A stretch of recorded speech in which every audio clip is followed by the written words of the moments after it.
picture this. You're sitting across from someone, right? And they are wearing this incredibly loud, just intensely bright tropical shirt. Oh, yeah. Like neon palm trees everywhere. Exactly. Neon palm trees, oversized coconuts. It's the kind of shirt that, well, it practically demands a pair of sunglasses just to look directly at it. I know exactly the kind you mean. But the thing is, they aren't on a beach. They aren't holding a drink with a little paper umbrella or anything like that. Instead, they are just staring intently at this glowing computer screen, totally glued to travel websites all morning long. Yeah, they're suffering from a severe case of travel fever. Highly contagious travel fever. It really is. And it's a universally recognizable condition, That vivid, almost comical image, the tropical shirt in a completely mundane, non-tropical setting. That's exactly where the source material we're diving into today begins. Right. We're looking at a session hosted by two language instructors, Emily and Paul. And Paul's the one sitting there in the neon shirt, just desperately dreaming of an escape. But, we aren't just here to summarize their conversation about booking a beach trip. No, not at all. Our mission for this deep dive is to bridge this massive, often really frustrating gap. Because whether you're actively learning English or you just want to understand the deeper mechanics of how native speakers actually converse, there is this huge canyon between textbook vocabulary and the words people actually use. Oh, absolutely. The textbook versus the couch. Exactly. The words you use when you're just sitting on a couch casually talking to a friend. Right. And that gap is the difference between basic linguistic competence and, true conversational fluency. So our goal today is to extract these exact, highly practical travel phrases from their dialogue. And really break down the mechanics of why these specific phrases are used, right? Yeah, because sounding natural isn't just about knowing definitions. It's about understanding the social and psychological weight behind the words we choose. We want to arm you with the exact phrases you need for your next vacation. So let's jump right into the psychology of that urge to leave. In the dialogue, Sarah and Leo, they're the two friends planning this hypothetical trip, they're talking about organizing a weekend getaway. A getaway. Now, I think it's interesting. They didn't say vacation and they didn't say holiday. They specifically chose the word getaway. Which is such a fascinating linguistic choice Yeah. when you analyze it. Because, a vacation stems from the Latin root, meaning to be empty or free. And a holiday obviously has those religious, holy origins. But a getaway. It sounds kind of illegal. Right. It implies a pursuit. Yeah. It implies there is something you actively need to flee from. It sounds almost like a bank heist, the getaway car. Exactly. You are essentially stealing time back for yourself. A getaway is highly specific. It's a short, localized, and usually intensely relaxing trip. Okay, I see. The entire psychological purpose is embedded right there in the compound word itself. You literally need to get away from the daily grind. When we see the exact catalyst for this in the conversation, Leo mentions that everything has been incredibly demanding lately. Yeah, that classic modern burnout culture. Right, the burnout necessitates the getaway. That busyness prompts Sarah to suggest a road trip to the coast. She actually mentions finding a little coastal cottage. And the contrast there is everything. You have the loud, overwhelming, busy city versus the quiet, isolated coastal cottage. The getaway is the physical bridge between those two mental states. That makes total sense. And Leo's response to this idea of escaping to the coast brings us to a phrase that, well, on its surface, makes absolutely no logical sense. Oh, I love this one. It's one of my favorite quirks of the English language. So Leo's exact response to the cottage idea is, he says, I'm dying to get out of the city. Dying to. Yeah. Now let's just pause and look at that literally. If someone is learning the language or just logically dissecting it, hearing I'm dying to sounds like a medical emergency. You'd think you need to call an ambulance. Exactly. Why on earth do we use fatalistic life or death language to describe wanting to go to the beach? It's a brilliant example of a hyperbolic idiom. And it actually serves a very specific evolutionary and social function. Because humans constantly use extreme language to describe incredibly minor, non-lethal inconveniences or desires. Like saying I'm starving when you just missed lunch. Right, or I'm freezing, or I'm dying to. But isn't that just having a flair for the dramatic? It is, but the drama has a purpose. It's a social bonding mechanism. By escalating a simple preference into a matter of life and death, you're soliciting empathy from the listener. Oh, interesting. Yeah, it's a way of signaling vulnerability, even playfully. When you say you are dying to do something, you aren't just communicating a factual desire. You're conveying an intense emotional state. You are incredibly excited or impatient. You want the other person to feel the weight of your enthusiasm. Empathy through exaggeration. That makes so much sense. And Emily brings up a fantastic example in the video to illustrate this. She says, I'm dying to try that new Italian restaurant. Think about the difference in social signaling there. If she just said, I want to try that new Italian restaurant, well, that's just a flat exchange of data. Right. If you tell me I want to try it, I might just say, cool, maybe next month. Exactly. But if you tell me I'm dying to try that new Italian restaurant, that tells me you have been, like, stalking your Instagram page. You have memorized the entire pasta menu. And if we don't go this Friday, you are going to be absolutely devastated. It transforms a casual preference into a high-priority social event. It adds emotional stakes to the conversation. And that is what lived-in language does. It adds color to the black and white data of our basic needs. Okay, so the emotional stakes are fully set. Leo is dying to leave the city. They have the psychological need for a getaway. But this is where the emotional high of travel fever inevitably crashes headfirst into cold, hard reality. The logistics. The logistics. Because you can desperately want to travel, but how are you actually moving your physical body 3 hours down the highway? Logistics almost always introduce friction. So in their planning, Sarah and Leo establish that the coast is a 3-hour drive, and they decide to leave early Friday morning. Just to avoid the crush of weekend traffic, right? Yeah, but they immediately hit a transportation wall. Right. Leo's car is totally out of the question. He admits it isn't reliable right now. And why? Because, as he says, it is in the shop. In the shop. And I want to really camp out on this phrase for a second because this perfectly highlights why someone can study English for 10 years and still sound unnatural ordering coffee. It really is the ultimate test of conversational fluency. If you rely strictly on formal instruction, you might explain this mechanical failure by saying, my automobile is currently at the repair station. Or like, my vehicle is being serviced by a mechanic. Which is technically 100% accurate. But if a friend said that to me, it would be like they showed up to a casual beach party wearing a full tuxedo. That is a perfect analogy. Technically, it's a high-quality outfit, but socially, it completely misses the environment. It sounds like they are reading me a police report. Right. Conversational shorthand, like just saying in the shop, acts as a social lubricant.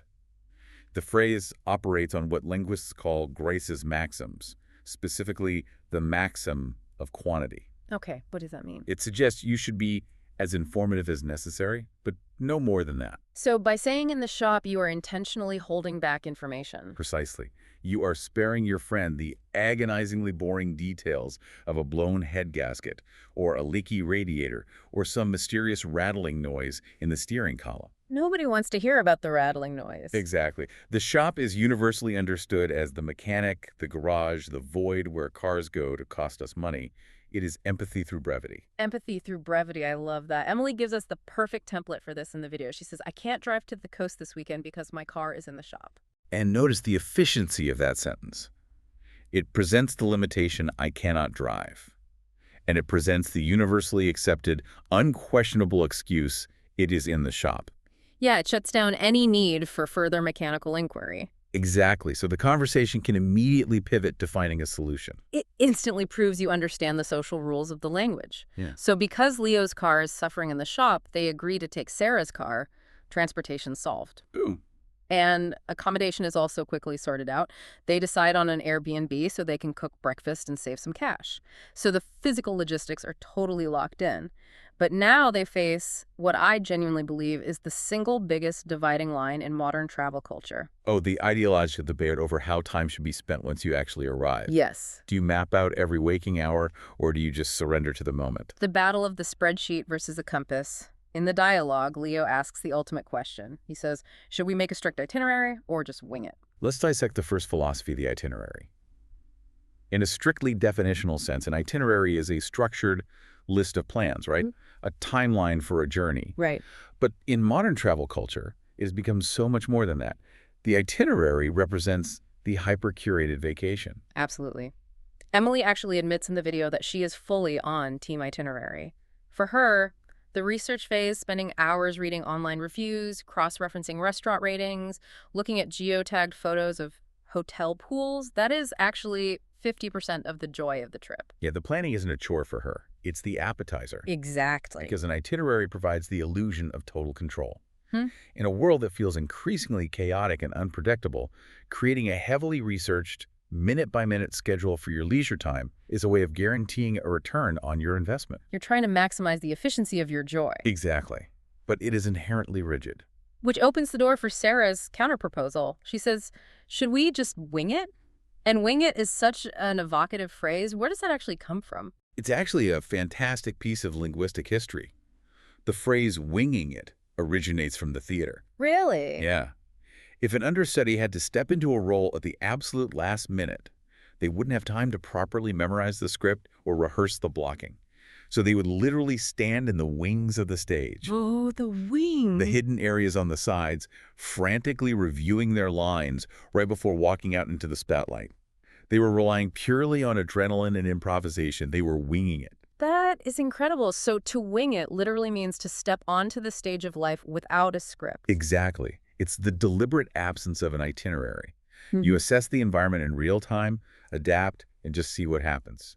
The video provides a great example sentence to show how this applies outside of just taking a vacation. Let's hear it. They say if you go to a party where you don't know anyone, you just wing it and start talking to people. Right. You don't walk into a party with a clipboard and a list of pre-approved conversation topics. You just feel the energy of the room. But I have to push back on this a little bit, especially in the context of travel, because the idea of winging it sounds incredibly romantic, just following the wind.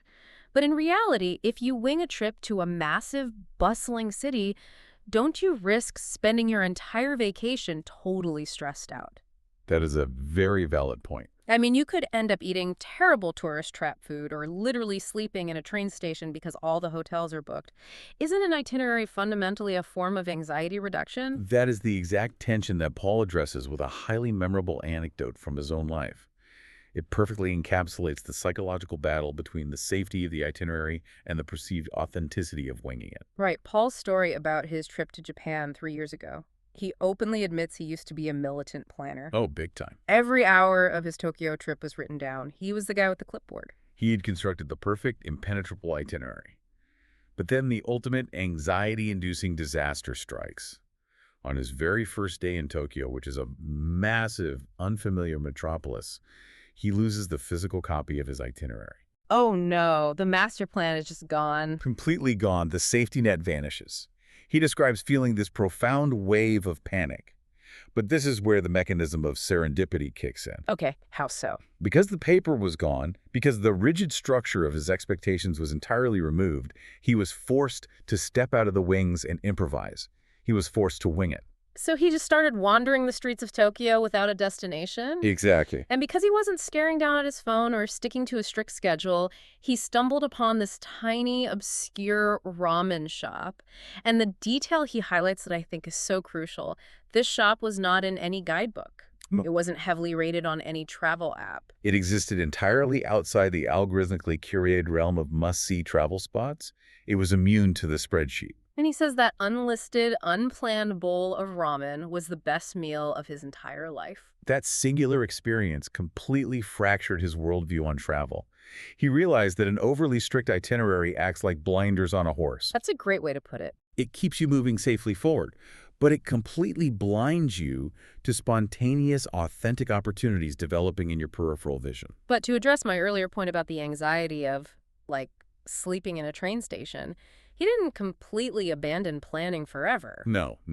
And that is the beauty of his conclusion. He didn't swing wildly from total control to total chaos. He found a modern compromise. A sweet spot. Right. Now, his philosophy is to book the flights and secure the first night's hotel. He guarantees his basic survival needs, transportation, and shelter, but he leaves the actual experiential part of the trip entirely open to chance. He wings the rest. We actually see Sarah and Leo land on a very similar, very healthy compromise for their coastal getaway. They don't want to overschedule the relaxation out of their trip, but they also don't want to starve. Exactly. Sarah suggests a middle ground. Their plan is to book exactly one nice dinner. So satisfying the itinerary urge to have a guaranteed highlight. Right. But for the rest of the weekend, they are officially winging it. Sarah wants to just organically explore whatever local hiking trails they happen to stumble upon.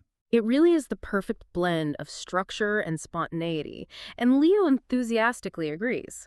He seals the social contract by promising to provide the road trip snacks and curate the perfect playlist, which, let's be honest, is the most critical logistics role of all for a 3-hour drive. Assuming the car isn't in the shop. Exactly. Okay, so we have thoroughly unpacked the linguistic and cultural mechanics of this dialogue. We've gone from the initial psychological symptoms of travel fever to the restorative purpose of a getaway. We analyze why we use fatalistic hyperbole when we are dying to do something. Right, and how to politely excuse a mechanical failure by saying your car is in the shop. And finally, the profound philosophical debate between the itinerary and having the courage to just wing it. We have definitely established the theoretical vocabulary. But as we know, passive understanding is very different from active recall. To truly bridge that gap into conversational fluency, we need to test the mental circuitry. Oh, this is my favorite part of the deep dive. It is time for the listener challenge. We are going to put you, yes, you listening right now, in the hot seat to make sure these phrases have actually stuck. We have designed 3 quick situational fill-in-the-blank questions. I will describe a scenario and provide a sentence with one crucial phrase missing. You will have a few seconds to mentally scan the vocabulary we just analyzed and plug in the correct answer. A quick mental stress test. All right, let's jump right into it. Question 1, take it away. Here's your first scenario. Think about that intense, exaggerated emotional desire we discussed. I haven't had a vacation in 3 years. I am blank, go to the beach. Think about the hyperbole. You aren't just wanting to go, you are dying to. I'm dying to go to the beach. Excellent. Moving on to question 2. Think about the theatrical origins of improvisation and the debate over planning. We didn't make any dinner reservations for our trip. We decided we are just going to blank. Okay, no script, no itinerary, just seeing what the night brings. The answer is wing it. We decided we were just going to wing it. Perfect. And finally, question 3. A very real-world logistical nightmare. Think about the tuxedo at the beach party. I can't drive you to the airport today. Unfortunately, my car is blank. You don't need to explain the busted transmission. You just say, it is in the shop. My car is in the shop. If you successfully retrieved those phrases, congratulations. You are actively building the conversational shorthand that distinguishes textbook learning from genuine native fluency. Yeah, these are the tools that allow you to navigate social interactions smoothly and naturally. You are officially armed and ready to sound like a local while planning your next escape. Absolutely. So to wrap up, we started today with the visceral image of Paul in his neon shirt, entirely consumed by travel fever. We broke down the mechanics of the getaway, the dramatic flair of dying to leave, the logistical shorthand of a car in the shop, and the constant tug-of-war between the itinerary and the desire to wing it. It's a comprehensive toolkit, not just for speaking English, but for understanding the modern culture of travel. But, looking back at Paul's experience in Tokyo, there is a much deeper thread here that extends far beyond vocabulary. I think we all felt the weight of that ramen shop story. It forces us to confront our relationship with control. We spend the vast majority of our daily lives adhering to a strict itinerary. Our days are sliced into microscopic increments by digital calendars, push notifications, meeting invites, and alarms. We are so culturally conditioned to believe that unassigned time is wasted time. So when we finally get the chance to take a getaway, our instinct is to apply that same spreadsheet mentality to our leisure. Precisely. We try to micromanage our joy to ensure we don't waste the trip. But it leaves you with a profound question. Is the true value of travel actually found in the sites you meticulously research, optimize, and schedule? Or is the most authentic magic of the human experience exclusively reserved for the moments where you purposefully lose the map, let go of the steering wheel, and force yourself to simply wing it? Wow. It's a question of whether you want to curate your life or actually live it, something to seriously chew on while you're packing your bags and dreaming of the coast. Thank you so much for joining us on this deep dive. It's been a pleasure. We hope you walk away feeling more confident in your conversations and more inspired to embrace the unknown. Have a fantastic, perfectly spoken, and wonderfully unpredictable next getaway.